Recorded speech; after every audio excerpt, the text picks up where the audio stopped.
Hello everyone, welcome to commerce net achievers. My name is Talvir Singh और स्वागत है सभी का आज के सेशन में। तो ये हमारी सीरीज चल रही है जिसमें मैं आपको बिजनेस इकोनॉमिक्स के 100 मोस्ट इंपॉर्टेंट क्वेश्चंस कवर करवा रहा हूं। तो इसी सीरीज में ये हमारा पार्ट 6 है जिसके अंदर आज हम कुछ और क्वेश्चंस करने वाले हैं। तो अगर आप मेरे चैनल पे पहली बार आए हो तो अभी चैनल को सब्सक्राइब कर लीजिए, उसके साथ जो बेल का आइकन बना हुआ है उसे प्रेस कर लीजिए ताकि जो भी मैं वीडियो अपलोड करूं उसकी नोटिफिकेशन आपको सबसे पहले मिले और आपकी प्रिपरेशन और भी अच्छे तरीके से चलती रहे। क्योंकि आपको पता है कि मैं रेगुलर आपके लिए वीडियोस लेके आता रहता हूं, तो आप इन सारी वीडियोस का ज्यादा से ज्यादा फायदा उठाने की कोशिश कीजिए। उसके साथ साथ टेलीग्राम चैनल को ज्वाइन कर लीजिए क्योंकि PYQ जो मैंने 2022 के हैं वो ऑलरेडी कवर करवाना शुरू कर दिया है अनअकैडमी की स्पेशल क्लासेस में। ऑलरेडी 1600-1700 बच्चों ने वो ज्वाइन करना शुरू कर दिया है। तो अगर आपने ज्वाइन नहीं किया है तो फ्री क्लास होती है, जरूर से ज्वाइन करो और यहां पर उसकी PDF आप लोगों को फ्री में मिल जाती है। तो बहुत सारे फेक चैनल भी बने हुए हैं, आपने वो चैनल ज्वाइन करना है जिसमें 65,000 से ज्यादा स्टूडेंट्स हैं वो ज्वाइन है। उसके साथ साथ अगर आपने अनअकैडमी पे सब्सक्रिप्शन नहीं लिया तो अनअकैडमी पे सब्सक्राइब कर सकते हो Talveer S referral code use करके, क्योंकि मेरा न्यू बैच है वहां पर शुरू हो चुके हैं। और बाकी आप हर प्लेटफॉर्म पे मुझे फॉलो कर सकते हो। यहां पर आप प्लस और आइकॉनिक जो आपको अच्छा लगता है दोनों में से उस सब्सक्रिप्शन को आप यूज कर सकते हो। 27 नवंबर को अनअकैडमी का एक स्कॉलरशिप टेस्ट भी हो रहा है जिसमें आप फ्री में सब्सक्रिप्शन है उसको ले सकते हो।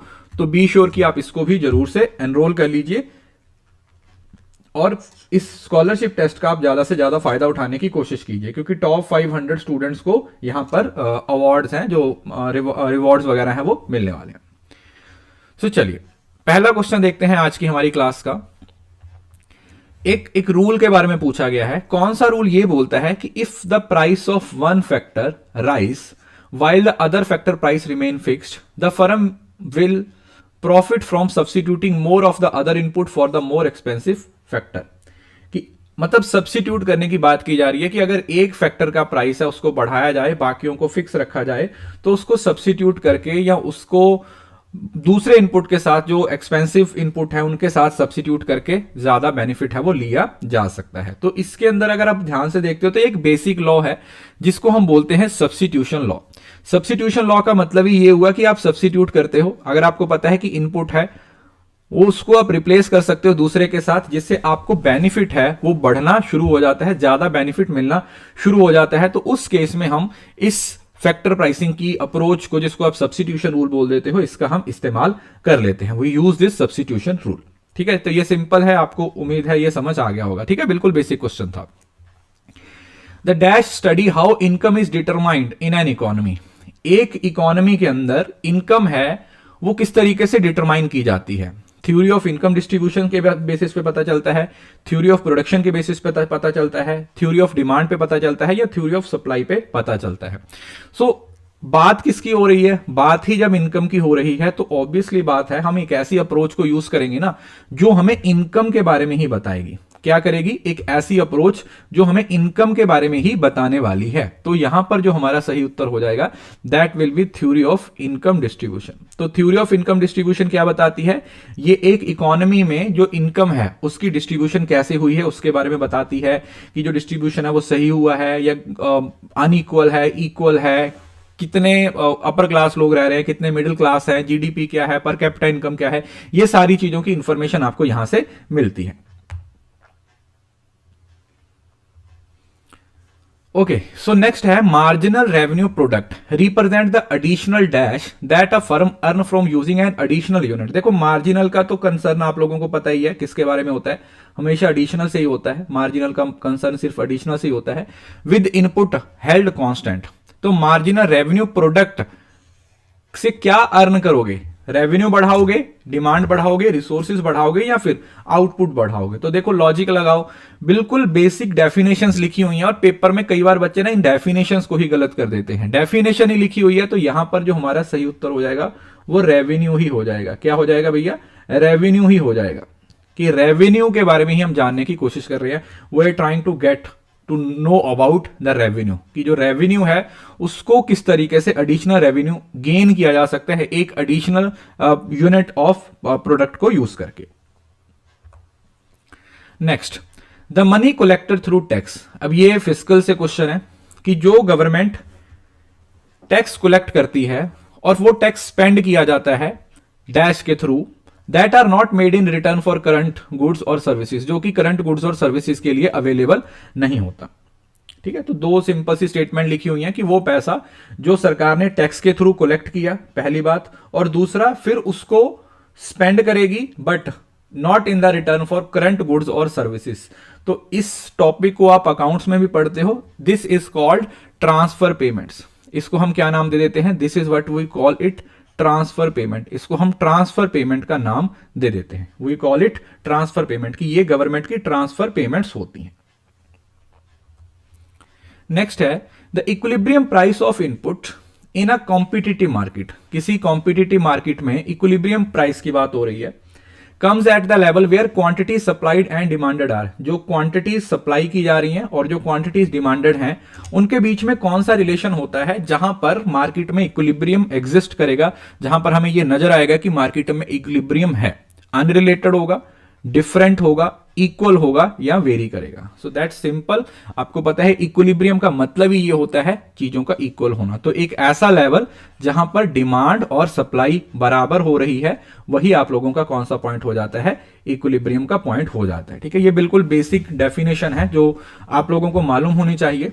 आपको इसकी नॉलेज है वो होनी जरूरी है। By law of diminishing return, जो डिमिनिशिंग रिटर्न्स का लॉ है, प्रोडक्शन का है, each additional unit of labour input will add अ।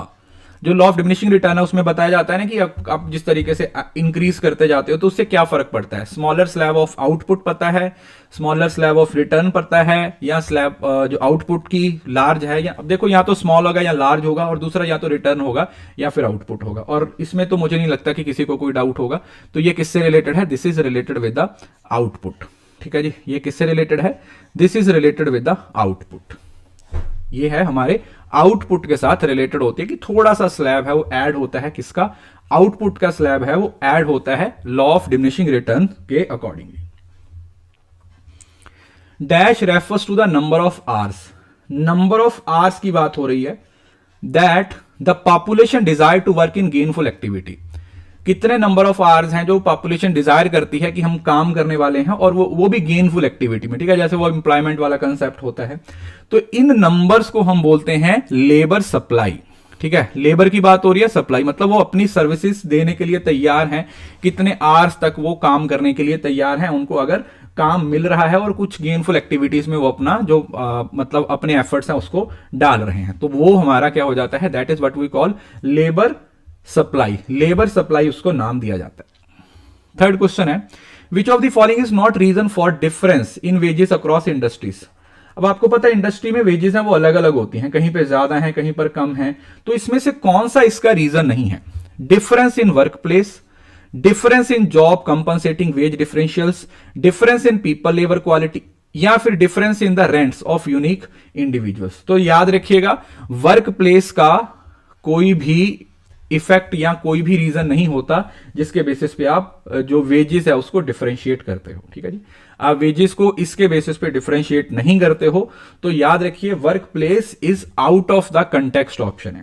इस पूरे क्वेश्चन में जो वर्क प्लेस था वो आउट ऑफ कंटेक्स्ट क्वेश्चन था, मतलब आउट ऑफ कंटेक्स्ट जिसको ऑड मैन आउट बोल देते हैं ना, तो वो वाली ऑप्शन थी। क्योंकि इसका कोई लेना देना नहीं है कि भाई ये कोई रीजन बनेगा जिसके बेसिस पे इंडस्ट्रीज में या फिर इंडिविजुअल्स की जो वेजेस हैं उसमें कोई बड़ा चेंज है वो आपको देखने को मिलेगा। सो दिस वहां यहां पर किसी तरीके का कोई भी चेंज आपको देखने को नहीं मिलता। तो ये हमारा सही उत्तर हो जाएगा, difference in work place work environment. Okay जी, next question, what determine the wages and fringe benefits of ununionized workers. जो फ्रिंज बेनिफिट्स हैं या वेजेस हैं वो किसके द्वारा डिसाइड होती हैं? यूनियनाइज्ड जो भी मतलब कॉमन आप बोल सकते हो, collective gains, collective wages, collective bargaining या यूनियंस। तो ये सिंपल है, कोलेक्टिव बार्गेनिंग के द्वारा क्या किया जाता है? इसको डिसाइड किया जाता है। तो ये आज के हमारे 9 क्वेश्चन थे, ये 10वां क्वेश्चन है। ये आपका होमवर्क है, इसको आपने कमेंट सेक्शन में आंसर करना है और इसका आंसर मैं आपको अगली क्लास में प्रोवाइड करूंगा।